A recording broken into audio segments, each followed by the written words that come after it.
Salam hörmətli izləyicilər. Bugün mən sizlərə daşınmaz əmlakaya çıxarış almaqla bağlı hüquqi bir məsələdən danışmaq istəyirəm.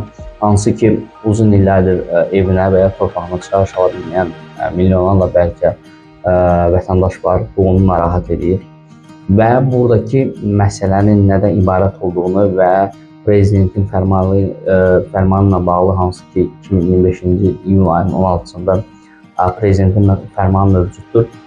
Onunla bağlı sizlərə məlumat verəcəm. Elə isə yaxın oturun. Bəlkə də sənin də hüquq problemin bu videodadır. Məsələ nədən ibarət dostlar? Prezidentin 2025-ci iyul ayının 16-sında imzaladığı fərmanla bağlıdır.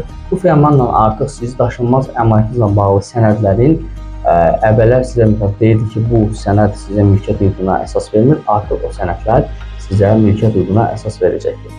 Ətraflı şəkildə sizə izah edin.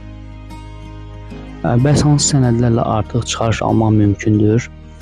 Deməli, Sovet dövründə verilmiş yaşayış evinin və ya mənzilin mülkiyyətə verilməsi barədə zəhmətkeş deputatlar sovetlərinin və xalq deputatlar sovetlərinin qərarları, şəhər və rayon xalq deputatları sovetlər tərəfindən verilmiş torpaq sahələrinə mülkiyyət, sahiblik istifadə hüququna dair dövlət aktları, eləcə də torpaqdan müvəqqəti istifadə şəhadətnamələri 2021-ci il yanvarın 1-dən əvvəl inşa edilmiş yaşayış evlərlə bağlı təsərrüfat başına kitablardan çıxarışlar və həmin çıxarışlar əsasında verilmiş ayrışlar 2021-ci il yanvarın 1-nə qədər tərtib olunmuş yaşayış və bağ evlərinə dair texniki pasportlar.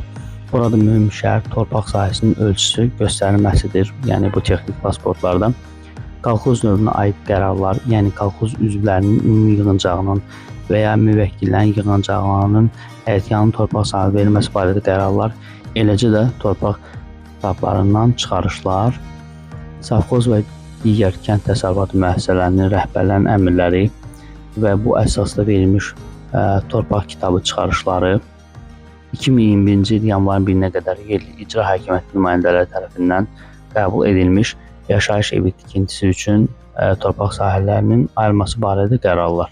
Yəni bu deməkdir ki, illərdir faktiki yaşadığı evə və ya istifadə etdiyi torpağa çıxarış ala bilməyən vətəndaşlar indi real hüquqa əsas əldə edir ki, bu çıxarışı alsın.